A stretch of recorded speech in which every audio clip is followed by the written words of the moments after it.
श्रीगुरुभ्यो नमः हरिः ओम्।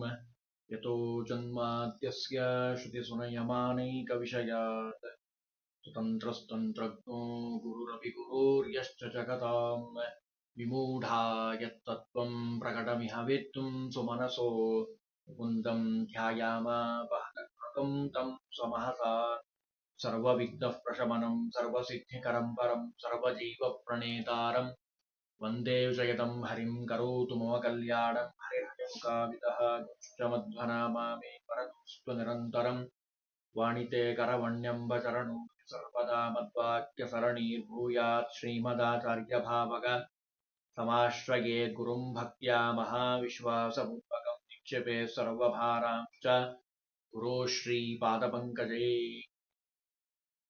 ಭಗವಂತನ ನಾಮಗಳ ಅರ್ಥ ವಿವರಣೆಯನ್ನ ತಿಳಿತಾ ಬರ್ತಾ ಇದ್ದೀವಿ. ಭಗವಂತನ ನಾಮಗಳಲ್ಲಿ ಇವತ್ತು ಶರ್ವಹ ಅಂತ ಭಗವಂತನನ್ನ ಕರೀತಾರೆ. ಶರ್ವಹ ಅಂತ ಯಾಕೆ ಕರೀತಾರೆ? ಭಗವಂತ ಜೀವಾತ್ಮರು ಅಂತ ನಾವೇನ್ ಹೇಳ್ತೀವಲ್ಲ, ಅವರೆಲ್ಲರಿಗೂ ಅವರವರ ಯೋಗ್ಯತೆಗೆ ಅನುಗುಣವಾಗಿ ಅವರಿಗೆ ಬೇಕಾಗಿರುವಂತಹ, ಅವರಿಗೆ ಸಿಗಲೇಬೇಕಾಗಿರುವಂತಹ ಸುಖವನ್ನ ದೊರಕುವಂತೆ ಮಾಡ್ತಾನೆ. ಆದ್ದರಿಂದ ಅವನನ್ನ ಶರ್ವಹ ಅಂತ ಕರೀತಾರೆ. ಪುರುಷಃ ಸರ್ವ ದುಃಖಾನಾಂ ಭೋಕ್ತೃತ್ವೇ ಹೇತುರುಚ್ಯತೆ. ಅವರವರ ಯೋಗ್ಯತೆಗೆ ಎಷ್ಟೆಷ್ಟಿದನೋ ಅವರ ಯೋಗ್ಯತೆಗೆ ಅನುಗುಣವಾಗಿ ಅವರಿಗೆ ಸಿಗಬೇಕಾಗಿರುವಂತಹ ಸುಖವನ್ನ ಸಿಗೋ ಹಾಗೆ ಮಾಡ್ತಾನೆ ಭಗವಂತ. ನಮ್ಮ ಸುಖ ಬೇರೆಯವರು ತಗೊಳ್ಳಿಕ್ಕೆ ಸಾಧ್ಯ ಇಲ್ಲ. ನಮ್ಮ ಸುಖವನ್ನ ನಾವು ಮಾತ್ರ ಅನುಭವಿಸ್ಲಿಕ್ಕೆ ಸಾಧ್ಯ. ನಮ್ಮ ಮಾಡಿರುವಂತಹ ಪಾಪ ಅದು ಅಷ್ಟೇ ನಾವೇ ಅನುಭವಿಸ್ಬೇಕು, ಬೇರೆ ಯಾರು ತಗೊಳ್ಳಿಕ್ ಬರೋದಿಲ್ಲ. ಇನ್ನು ಅಂದ್ರೆ ಇದರ ಅರ್ಥ, ಪ್ರಾರಬ್ಧ ಕರ್ಮವನ್ನ ಮೀರಿದ ಸುಖ ಏನಿದೆ ಅಲ್ಲ, ಅದನ್ನ ಹೊಂದದಂತೆ ಅವನು ನಿಯಂತ್ರಣವನ್ನ ಮಾಡ್ತಾನೆ. ಆದ್ದರಿಂದ ಅವನನ್ನ ಶರ್ವಹ ಅಂತ ಕರೀತಾರೆ. ಶೃಣೋತಿ ಹಿನಸ್ಥಿತಿ ಶರ್ವಹ ಶ್ರೂ ಹಿಂಸಾಯಾಮ್. ಇನ್ನೂ ಒಂದು ಅರ್ಥ ಇದೆ. ಶರ್ವಹ ಅಂದ್ರೆ ಪ್ರಳಯ ಕಾಲದಲ್ಲಿ ಇಡೀ ಬ್ರಹ್ಮಾಂಡವನ್ನ ನರಸಿಂಹ ರೂಪದಿಂದ ಭಗವಂತ ಏನು ಮಾಡ್ತಾನೆ? ನಾಶ ಮಾಡ್ತಾನೆ. ಮೊದಲು ರುದ್ರದೇವರಿಂದ ಮಾಡಿಸ್ತಾನೆ, ಆಮೇಲೆ ಪೂರ್ಣವಾಗಿ ನಾಶ ಮಾಡ್ತಾನೆ. ರುದ್ರದೇವರಲ್ಲಿ ಕೂತು ಎಷ್ಟು ಸುಂದರವಾಗಿ ಹೇಳ್ತಾರೆ ನೋಡಿ. ನರಸಿಂಹ ರೂಪಿ ಭಗವಂತ ಕ್ರೋಧನಿಂದ ತೀಕ್ಷ್ಣವಾಗಿರುವಂತಹ ಬಲಗಣ್ಣಿನ ತುದಿಯಿಂದ ಹೊರಟಂತಹ ಅಗ್ನಿಯ ಕಿಡಿ, ಅದರಿಂದ ಬ್ರಹ್ಮಾದಿಗಳು ಭಸ್ಮರಾಗಿ ಹೋಗ್ತಾರಂತೆ. ಯದ್ರೋಷೋತ್ಕರ ದಕ್ಷನೇತ್ರ ಕುಟಿಲ ಪ್ರಾಂತೋ ಸ್ಥಿತಾಗ್ನಿ ಸ್ಫುರತ ಖದ್ಯೋತೋಪಮ ವಿಸ್ಫುಲಿಂಗ ಭಸಿತ ಬ್ರಹ್ಮೇಶ ಶಕ್ರೋತ್ಕರಾಹ. ನರಸಿಂಹನ ಕಸ್ತುತಿಯಲ್ಲಿ ಆಚಾರ್ಯರು ನಮಗೆ ಕೊಟ್ಟಿರುವಂತಹ ಸಂದೇಶ. ಆದ್ದರಿಂದಲೂ ಅವನನ್ನ ಶರ್ವಹ ಅಂತ ಕರೀತಾರೆ. ಇದರ ಚಿಂತನೆ ಯಾಕೆ ಮಾಡಬೇಕು? ಶರ್ವಹ ಅಂತ ಯಾಕೆ ಚಿಂತನೆ ಮಾಡಬೇಕು ಭಗವಂತನನ್ನ ಅಂತ ಕೇಳಿದ್ರೆ, ನಮ್ಮ ಈ ಹುಟ್ಟು ಸಾವು ಅನ್ನುವಂತಹ ಬಂಧನ ಇದೆ ಅಲ್ಲ, ಇದರಿಂದ ಭಗವಂತ ಬಿಡಿಸ್ಲಿ ಅನ್ನೋ ಒಂದು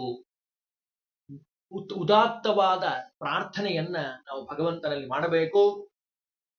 ಇನ್ನು ಮುಂದೆ ಹೇಳ್ತಾರೆ ನೋಡಿ, ಇನ್ನೂ ಒಂದು ಅರ್ಥ ಇದೆ. ಮರಣಾನಂತರ ದೈತ್ಯರು ಅಂತ ಏನಿದ್ದಾರಲ್ಲ, ಅವರಿಗೆ ಸುಖ ಸಿಗದಂತೆ ತಡಿತಾನಂತೆ ಭಗವಂತ.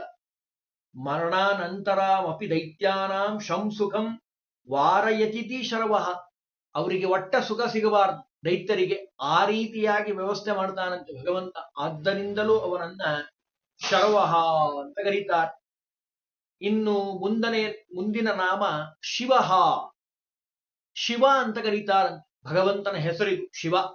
ಇದೇ ಹೆಸರನ್ನೇ ರುದ್ರದೇವರಿಗೆ ಬ್ರಹ್ಮದೇವರು ತಮ್ಮ ತಂದೆಯಾದ ಭಗವಂತನ ಹೆಸರನ್ನ ಇಟ್ಟಿದ್ದಾರೆ, ಶಿವಃ. ಏನು ಶಿವ ಅಂತಂದ್ರೆ ಏನು ಅಂತ ಪ್ರಶ್ನೆ ಮಾಡಿಕೊಂಡ್ರೆ ಅದಕ್ಕೆ ಹೇಳ್ತಾರೆ, ಸುಖವನ್ನ ನೀಡುವಂಥವನು, ನಿರ್ದುಃಖಾನಂದ ಸ್ವರೂಪಿಯಾಗಿರುವಂಥವನು. ದುಃಖದ ಲವಲೇಶ ಭಗವಂತನಲ್ಲಿಲ್ಲ. ಪೂರ್ಣ ಸುಖಪೂರ್ಣನಾದಂಥವನು ಭಗವಂತ. ಆದ್ದರಿಂದ ಅವನನ್ನ ಶಿವ ಅಂತ ಕರೀತಾರೆ. ಶಿವ ಅಂದ್ರೆ ಏನು? ಪೂರ್ಣ ಸುಖನಾಗಿರುವಂಥವನು, ಸುಖಪೂರ್ಣನಾಗಿರುವಂಥವನು. ಇನ್ನು ನಿರ್ದುಃಖ ಸುಖ ರೂಪತ್ವಾತ್ ಶಿವಶಬ್ದ ಶ್ರುತಃ ಅಂತ ಮಾಂಡೂಕ್ಯ ಉಪನಿಷತ್ ಭಾಷ್ಯದಲ್ಲಿ ನಾವು ಕಾಣಬಹುದು. ಇನ್ನು ಶಿವ ಅಂತ ಯಾಕೆ ಕರೀತಾರೆ ಅಂತ ಕೇಳಿದ್ರೆ, ಎಲ್ಲ ಭಗವದ್ಭಕ್ತರು ಸಾಧನೆಯನ್ನ ಮಾಡಿ, ಜೀವಾತ್ಮರು ಒಳ್ಳೆಯ ಸಾಧನೆಯನ್ನ ಮಾಡಿ ಮೋಕ್ಷವನ್ನ ಹೊಂತಾರೆ.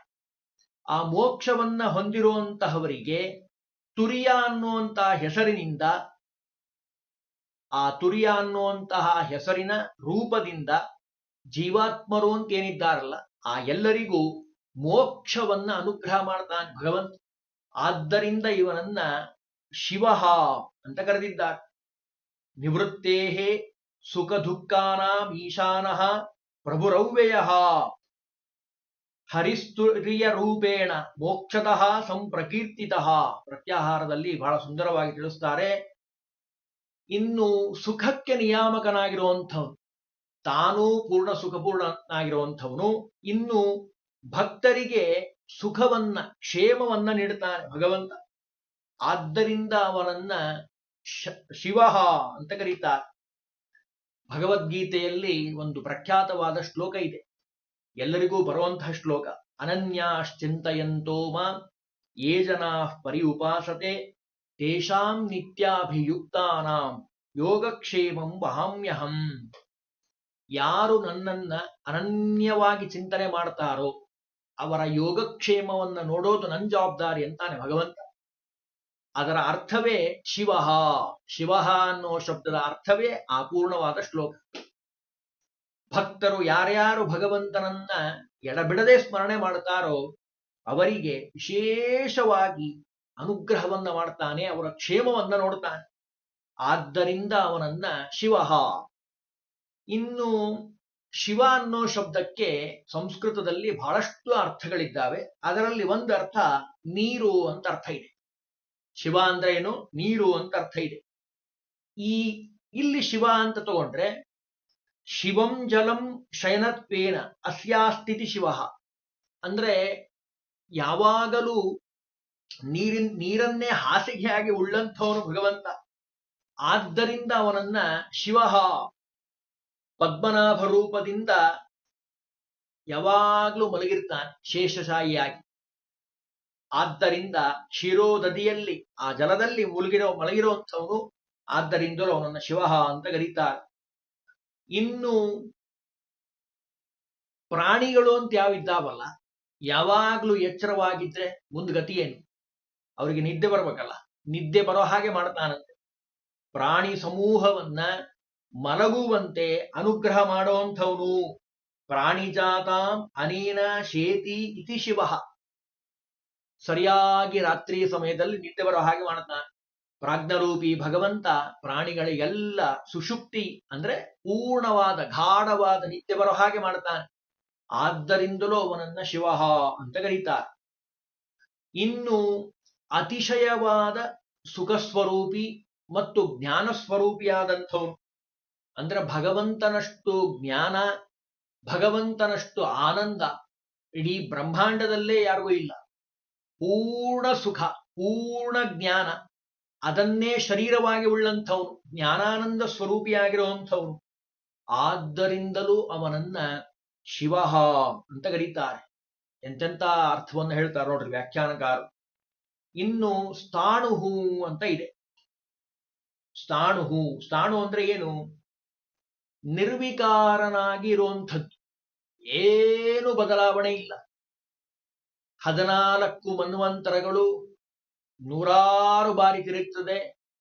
ಅದಾದ ಮೇಲೆ ಬ್ರಹ್ಮದೇವರ ಒಂದಗಲು, ಇಂತಹ 100 ವರ್ಷ ಬ್ರಹ್ಮದೇವರಿಗೆ, ಅಂತಹ ಎಷ್ಟೋ ಜನ ಬ್ರಹ್ಮದೇವರು, ರುದ್ರದೇವರು, ಇಂದ್ರದೇವರು, ಚಂದ್ರ, ಅಗ್ನಿ, ವರುಣ, ಯಮ ಎಲ್ಲ ಆಗಿ ಹೋಗಿದ್ದಾರೆ. ಏನು ಬದಲಾವಣೆ ಇಲ್ಲ ಭಗವಂತನಲ್ಲಿ. ಒಂದೇ ರೀತಿಯಾಗಿದ್ದಾನೆ ಭಗವಂತ. ಜೀವಾತ್ಮನ ಬಿಂಬರೂಪಿ ಭಗವಂತನನ್ನ ಈ ಅರ್ಥದಲ್ಲೇ ಸ್ಥಾಣು ಅಂತ ಕರೆದಿದ್ದಾರೆ. ಅಂದ್ರೆ ಒಂದು ಯಾವಾಗ್ಲೂ ಇರ್ತಾನೆ, ಎರಡನೇದ್ದು ಕತ್ತರಿಸೋದಾಗಿರಬಹುದು, ಅಥವಾ ಒಣಗಿಸೋದಾಗಿರಬಹುದು, ಯಾವುದೂ ಮಾಡ್ಲಿಕ್ಕೆ ಬರೋದಿಲ್ಲ. ಅಚ್ಛೇದ್ಯೋ, ಕತ್ತರಿಸ್ಲಿಕ್ಕೆ ಬರಲ್ಲ, ಒಣಗಿಸ್ಲಿಕ್ಕೆ ಬರೋದಿಲ್ಲ, ಏನು ಮಾಡ್ಲಿಕ್ಕೆ ಬರೋದಿಲ್ಲ. ಅಂತಹ ಅತ್ಯದ್ಭುತನಾದಂತವನು ಭಗವಂತ. ಆದ್ದರಿಂದ ಅವನನ್ನ ಸ್ಥಾಣು ಅಂತ ಕರೆದಿದ್ದಾರೆ. ರುದ್ರನು ಸ್ಥಾಣು ಅಂತ ಅನಿಸಿದ್ದಾನಲ್ಲ ಅಂತ ಕೇಳಿದ್ರೆ ಅದಕ್ಕೆ ಹೇಳ್ತಾರೆ, ರುದ್ರದೇವರಿಗೆ ಈ ಶಕ್ತಿ ಬಂದಿರೋದೆಲ್ಲಿಂದ? ಭಗವಂತನ ಅನುಗ್ರಹದಿಂದ. ಸನತ್ಕೋಮರೂಪಿ ಭಗವಂತ ದುರ್ವಾಸ ರೂಪದಲ್ಲಿದ್ದಂತಹ ರುದ್ರದೇವರಿಗೆ ವೈಷ್ಣವ ಶಾಸ್ತ್ರವನ್ನ ಉಪದೇಶ ಮಾಡಿ ನಿರ್ವಿಕಾರಿಯಾಗು, ಸ್ಥಾಣು ಅನಿಸುವಂತೆ ಅನುಗ್ರಹ ಮಾಡದಂಥವ್ರು. ಬ್ರಾಹ್ಮ ಪುರಾಣ ಇದನ್ನೆಲ್ಲ ವಿಸ್ತಾರವಾಗಿ ಹೇಳ್ತದೆ, ಸುಂದರವಾಗಿ. ಸರ್ವತ್ರ ತಿಷ್ಠತಿ ಇತಿ ಸಹ ಮಹಾನ್ ಇತ್ಯರ್ಥ ವ್ಯಾಖ್ಯಾನದಲ್ಲಿ ಬಹಳ ಸುಂದರವಾಗಿ ಹೇಳ್ತಾರೆ. ಇರ್ಲಿ ಅಂದ್ರೆ ಕುಮಾರೋ ರಾಮ ಭಗವಾನ್ ಸ್ವಯಂ ಸ್ಮ, ಆ ರುದ್ರದೇವರಿಗೆ ಉಪದೇಶ ಮಾಡಿದ್ದಾನೆ ಭಗವಂತ ವೈಷ್ಣವ ಶಾಸ್ತ್ರವನ್ನ. ಆಗ ಅವರಿಗೆ ಯಸ್ತಾಣೋ ಸ್ಥಾಣುತಾಂ ಪ್ರಾದಾತ್ ಭಗವಾನ್ ಅವ್ಯಯೋ ಹರಿಹಿ, ಭಗವಂತನ ಸನತ್ಕುಮಾರ ರೂಪಿ ಭಗವಂತನ ಅನುಗ್ರಹದಿಂದ ರುದ್ರದೇವರು ಸ್ಥಾಣು ಅಂತ ಅನಿಸ್ಕೊಂಡಿದ್ದಾರೆ. ಇನ್ನು ಸ್ವತಂತ್ರನಾಗಿರುವಂತವನು ಭಗವಂತ, ಆದ್ದರಿಂದಲೂ ಅವನ್ನ ಸ್ಥಾಣುಹು ಅಂತ ಕರೀತಾರೆ. ಪೂರ್ಣನಾದಂಥವನು, ಆನಂದಶಾಲಿಯಾಗಿರುವಂಥವು, ದುಃಖದ ಲವಲೇಶ ಇಲ್ಲ ಭಗವಂತನಿಗೆ. ಯಾರಿಂದಲೂ ಸುಖನೂ ಆಗಬೇಕಾಗಿಲ್ಲ, ದುಃಖನೂ ಆಗೋದಿಲ್ಲ. ಭಗವಂತನಿಗೆ ದುಃಖ ಇಲ್ಲ, ಮತ್ತು ಬೇರೆಯವರಿಂದ ಹೊರಗಡೆಯಿಂದ ಸುಖ ಬರಬೇಕಾಗಿಲ್ಲ. ಕಾರಣ ಜ್ಞಾನಾನಂದಮಯನಾಗಿರುವಂಥವನು. ಇನ್ನೂ ಒಂದು ಮಾತು ಹೇಳ್ತಾರೆ, ಎಲ್ಲೆಡೆ ವ್ಯಾಪಿಸಿರುವಂಥವನು, ಅಣುಗೆ ಅಣುವಾಗಿ, ಪರಮಾಣುವಿಗೆ ಪರಮಾಣುವಾಗಿ, ಮಹತ್ತಿಗೆ ಮಹತ್ತಾಗಿ ಎಲ್ಲ ಕಡೆ ಇದ್ದಾನೆ. ಅಣುರೇಣ ತೃಣಕಾಷ್ಟ ಪರಿಪೂರ್ಣ ಗೋವಿಂದ ಅಂತ ಅಂತಾರಲ್ಲ, ಅಣೋರಣೀಯಾನ್ ಮಹತೋ ಮಹೀಯಾನ್. ಆದ್ದರಿಂದ ಅವನನ್ನ ಸ್ಥಾಣುಹು ಅಂತ ಕರೀತಾರೆ. ಕಾಟಕ ಉಪನಿಷತ್ ಹೇಳಿರುವಂತಹ ಮಾತಿದು. ಇಷ್ಟೇ ಅಲ್ಲ, ಸಕಲ ಭೂತಗಳಿಗೆ ಆಧಾರನಾಗಿರುವಂಥವನು. ತಿಷ್ಟಂತಿ ಭೂತಾನ್ಯಸ್ಮಿನ್ ಇತಿ ಸ್ಥಾಣುಹು, ಎಲ್ಲ ಭೂತಗಳಿಗೆ ಆಧಾರನಾಗಿರುವಂಥವನು. ಶಿವೇ ಅಂತರ್ಯಾಮಿತಯ ತಿಷ್ಟತಿ ಇತಿ ಶಿವಸ್ಥಾಣುಹು ಇತ್ಯೇಕಂ ಪದಂವಾ ಅಂತ ವ್ಯಾಖ್ಯಾನಕಾರ ಹೇಳ್ತಾರೆ. ಅಂದ್ರೆ ರುದ್ರನಲ್ಲಿ ಅಂತರ್ಯಾಮಿಯಾಗಿ ಇದ್ದು, ರುದ್ರದೇವರಲ್ಲಿ ಭಗವಂತ ಅಂತರ್ಯಾಮಿಯಾಗಿ ಇದ್ದು ಎಲ್ಲ ಕೆಲಸವನ್ನ ಮಾಡಿಸ್ತಾನೆ. ಆದ್ದರಿಂದಲೂ ಅವನನ್ನ ಸ್ಥಾಣುಹು ಅಂತ ಕರೆದಿದ್ದಾರೆ. ಇನ್ನೂ ಸುಮಾರು ನಾಮಗಳಿದೆ. ಪ್ರತಿ ವಾರ ನಾಮಗಳ ಅರ್ಥವನ್ನ ಯಥಾಶಕ್ತಿಯಾಗಿ ತಿಳಿಯೋಣ.